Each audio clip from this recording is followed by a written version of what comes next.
Welcome to Mission to Inspire, where we share life experiences in our careers, personal lives, society, culture, religion, finance, family, and much more. Meet your host, Shola Ajibade, as she takes you on a ride to fuel your inspiration. Hi, everyone. My name is Shola. I'm the host on Mission to Inspire. I've got a very special guest with us today. Her name is Cindy Bansal. Hi, Cindy. How are you? I'm good, Shola. How are you? And thank you so much for inviting me on this interview today. You're welcome. And thank you for accepting our invite, actually. Thank you so much. Thank you so much. I'm looking forward to it. So I'm going to do a short profile of Cindy. She is the founder and director of A Beauty Courses for You and Mentoring and Coaching Academy. She is a #1 international best-selling co-author, Time to Reign. She is also a professional public speaker, and she has actually won multiple awards to her name and businesses. You're welcome on our show today. Thank you very much. That was a nice introduction. Thank you. So, Cindy, I know you started business at a very, very early age, at about 21. So you've been an entrepreneur at that age. Yes. So would you say it was easy starting? I mean, how was it for you? Well, gosh, I mean, when we say 21, and that feels like a long time ago, and it was 36 years ago. Oh my goodness. And what would I say? Was it easy starting a business then? I would say definitely easier, in the sense that there wasn't a lot of this, you need to do this structure, you need to put this process in place, you need to make sure you got a website, you need to make sure. There was none of this. It was just, I knew how to sew because I am a very creative person. I have a very creative background, and I started my industry and I started in business becoming a seamstress and designing and making outfits for people. And so because I could do this already at home, it didn't feel like a business. Although I was getting paid, I think the naivety of how to run a business was completely different. So I would say that, yeah, for me back then, it was definitely easier. I made an outfit, I sold the outfit, I got paid for it, and I collected the money, and then I would bank it. And that was it, and I wasn't doing any social media, wasn't doing any, advertising. It was just a nice way to start. So I would say definitely very, very easy for me. I'm not saying it's easy for everybody at that age, but back then, it's because I had a lot of passion. And that passion was what drove me.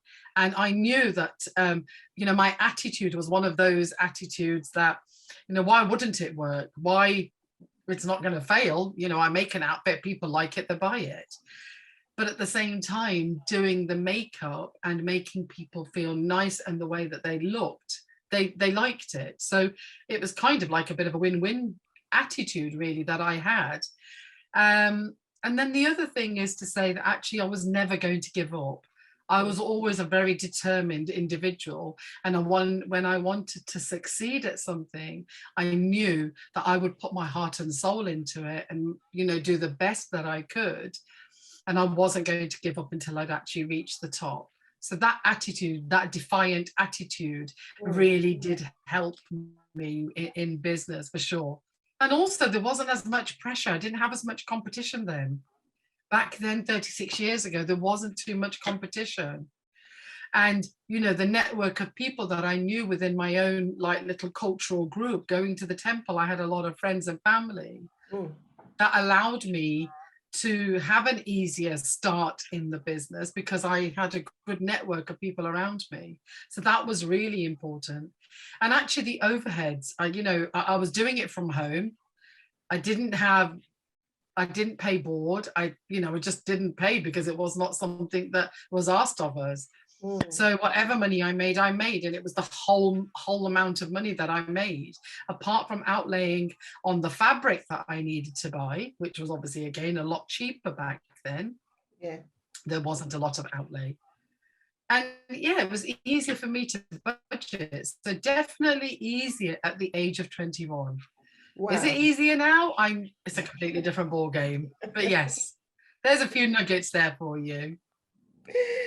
Oh, wow. That's so interesting though. Thank Because it you. does show that you are a very creative person, right, Yes, from a very early age. And you're still creative because you're still doing, still doing. yeah, you're still doing it. Yeah, Yeah. I yeah. still make my own outfits. I still, teach makeup now and offer makeup, very, very little of it now, to other people as clients. But yeah, I'm just still very passionate about the arts that I do. And I'll continue to do that because it's going to be, otherwise it's just lost. That's true. That's true. So what motivated you though? Because you've been in business for 36 years, like you said. Yeah. And throughout your journey, what motivated you and kept you still in business up till now? Yeah. Well, I think at the time, what motivated me was really, I am the eldest grandchild in my family. I'm the eldest of 5 in my family. So there's me, my 2 brothers, and my 2 sisters. So my mom and my dad passed away at a very young age and everything, 34 years ago.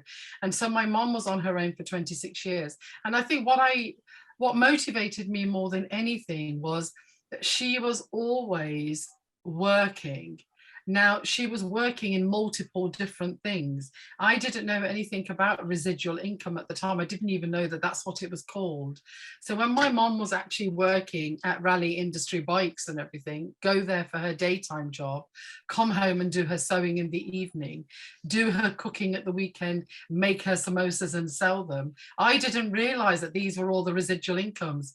So I didn't realize I was surrounded by it. Mm. But what motivated me was that she did all of these different tasks, but doing the work at the temple when she was giving back and she was doing the cooking temple in order to be able to help, insight into teaching me that, that's the 10% that I want to carry on doing, that when I'm working, what motivated me was that she would work so hard, but when she was giving back to the community, giving back when she was doing her cooking, the satisfaction and also the rewards that she was getting, we were all getting, because we were part of that same family. So when my mum was getting praise, we were also getting praise, because when she was cooking, we'd be peeling the potatoes, we might be doing something else, chopping the veg.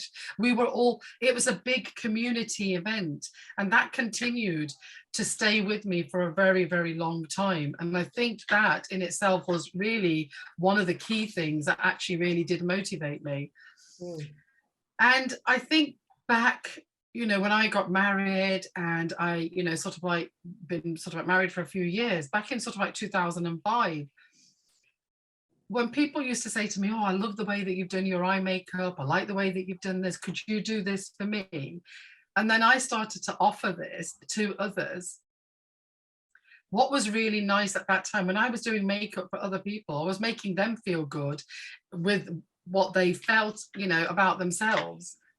But my confidence just boosted, because they used to say, oh, that's really good, or you know what, you should do this as a business. And I'm going, what, will somebody pay me to teach them how to put makeup on? I didn't think it was even possible. But that motivated me to start my training academy in 2005. So that is when I started to start doing my research, writing all my manuals, getting them accredited. It motivated me because not only now could I teach somebody something, they could get something back in return from me. I could now give them a certificate, a diploma qualification, which would then allow them to get their own insurance, and which could now set them on their path to becoming a makeup artist, a beauty therapist, whatever it is that they actually decided. I was able to give something back. And I think that boosted my confidence that actually people were prepared to pay me hundreds of pounds for this, which I never even quantified at the time, which was bizarre. So yeah. And the other thing is getting satisfaction. I get a lot of satisfaction seeing that other people are now successful in their business.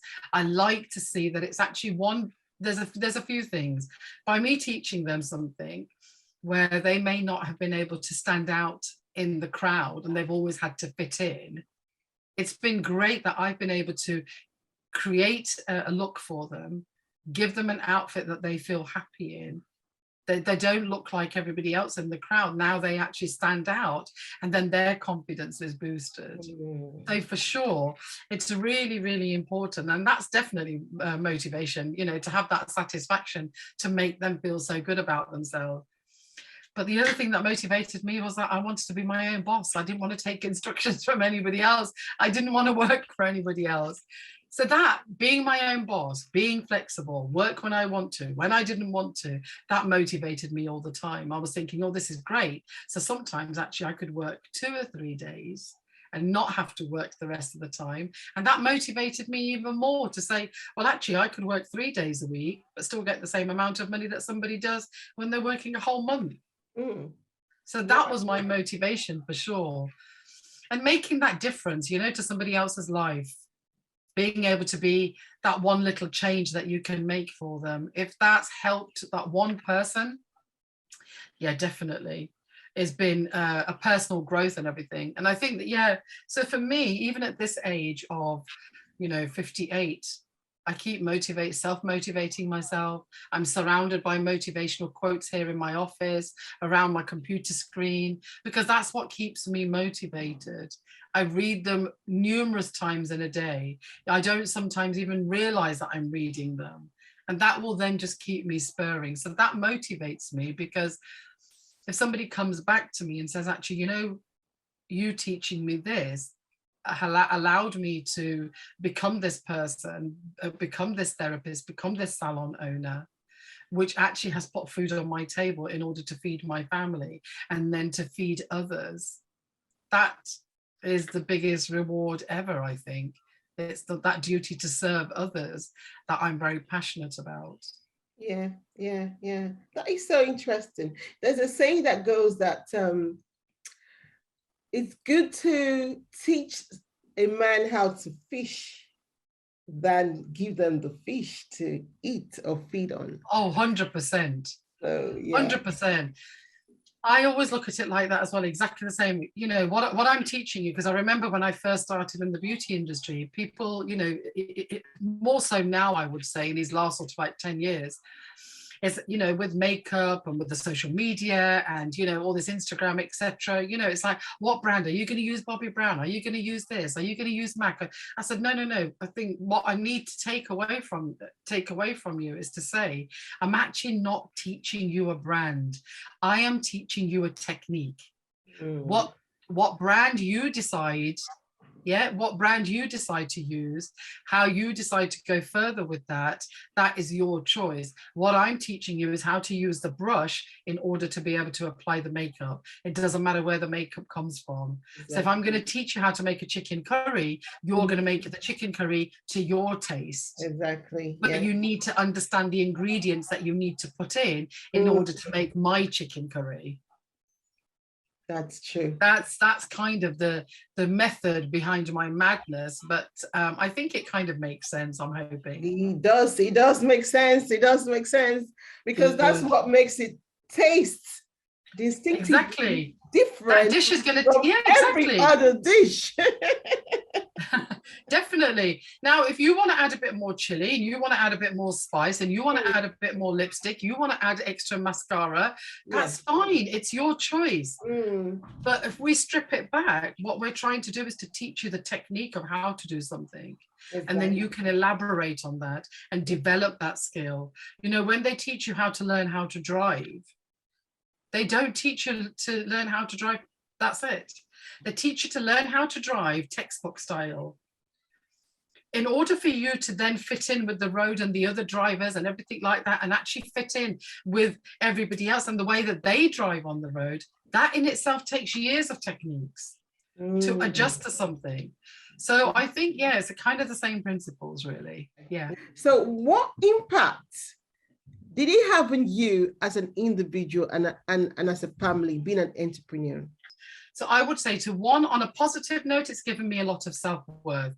You don't have to be dependent on anybody else. You know that somebody telling you that you are good enough, not good enough, that comes from me within my own self-worth. I know that I have the abilities in order to be able to pursue my passions. Yes. But that in itself is very, very important, because growing up on a cultural level, talking about it on a cultural level, I'm not doing this as a generic, but talking about it from how I grew up. There Yes. didn't used to be a lot of Asian women in business. Oh, So there okay. wasn't a lot of Asian women in business back then. But what they did used to do was, Mhm. like I mentioned before earlier, is Yeah. that a lot of the women, the moms, and the grandmas and the aunties and everything were doing 2 or 3 different jobs in order to create income. But Yeah. it sometimes wasn't classed as being a business.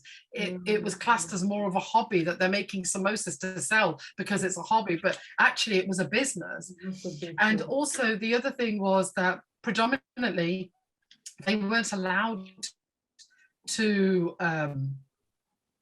pursue their own dreams. They weren't allowed to fulfill their passions and their dreams of wanting to, not go and out to work, or actually not bring up a family. They were Right. just told that once you got married, Mm. you had kids, you brought up the kid, you were the homemaker, you were the Mhm. wife, the cook, the cleaner, that type of stuff. Yeah. But obviously things have developed and everything. So for me, that self-worth, that I then was in a position where I had my own business and I was doing that had a positive impact on myself. And also being, recognized, like you mentioned earlier, with the lovely accolades and everything, to become a #1 best-selling co-author, to go international, that's recognition, that somebody Mm. thinks, oh my goodness, you know what, you're a #1 best-selling author. When I say it out loud, sometimes it baffles me that this is where I am so many years in my journey, and I've got that recognition. So yeah, so having that recognition Mm. then allowed me to get a little bit more credibility, being the industry authority, being the go-to person, that if somebody wanted some help towards a beauty business, they knew that they could come to me. Mm. Yeah, Mm. if they Yeah. wanted help on getting a beauty course, they knew that they could now come. So that recognition was massive. And obviously the pride and satisfaction, on helping others, making a difference to their life, that Mm. had a massive impact on me as an individual. And having that leadership ability from a very young age, being the eldest in my family, I was always, the older sister, and I was kind of like leading, for a long time, but not realize I was leading. And then Mm. obviously, like I mentioned before, losing my dad at the age of 48, my mom was on her own for 26 years. I was kind of like my mom's brother, my mom's partner, my mom's friend, my mom's daughter, and a sister. So all of these roles all in one gave me further leadership qualities and skills that I could then take into my business. So that had a massive impact on me. Mm. Mm. Mm. But I'm not going to say that it did not. And so as the positive impact on my family back home and everything was, everybody was really proud that I was an entrepreneur. They used to talk about me in different circles, which was really nice. And then over here, again, when I got married and I moved into my with my in-laws and everything, it was like, oh my goodness, nobody we know actually is in business. You're really inspiring, you're really motivating, you're really helping a lot of the younger women in the community and the moms and everything to fulfill their passion and their dreams. And I think that I still get that recognition and that conversations around me being very outspoken, pushing, investing in my education, investing in myself, I do get noticed for. It has equally had lots of negative impact. It's not all positive, so that would be a lie if I said, but along my journey, I think the hardest thing to have been dealing with has been a lot of negative feedback from other entrepreneurs, other women, sometimes a lot of back chatting, cat fighting, that people don't really want to see you doing well, that they're jealous of you, they're nice to your face, but they're not nice to your face, behind your back, they say one, you get that. And they always say, and I don't want to say that, but more than 2 or 3 women in one room to work with them is going to be a challenge. It's not going to be an easy ride. But It's about how you deal with those challenges and how you deal with the negativity, to say, well, okay, no, I appreciate your comments and I appreciate your opinion on this. However, thank you. And just continue doing what you're doing. Continue to be really, passionate about why you started your business. Yeah. And the other negative thing is that, you need to stay committed to the cause. It's not always possible that when you start something and then it starts to go well and you're getting lots of negative feedback, or you have a bad month, or whatever, and you think to yourself, well, oh my goodness, how do you continue to stay focused? How do you continue to stay committed? Just remember why you did what you did. Being knocked down, brush yourself down, pick yourself up and carry on going. So you've just got to be really, really determined. And I think that's definitely one of the things that, with all of my experiences and everything that I've done, sometimes I've set the goals so high that they're so big, that they're so exhilarating. They excite me, they scare me, they excite me. But do I stop it? No, I continue. Because I have to look at any rejection as a new redirection. I have to think, actually, that rejection was there for a reason. And it actually, the direction it's given me now, this is the path that I'm meant to take. So I think it's very, very important to just think about why something happens, and and then build from that negative impact that it might have on you and the family. And look, at the same time, you become a bit of a workaholic, it is going to affect your family, but I think it's about remembering to have that work-life balance. Sure. Yeah, it's really important. Don't neglect your family.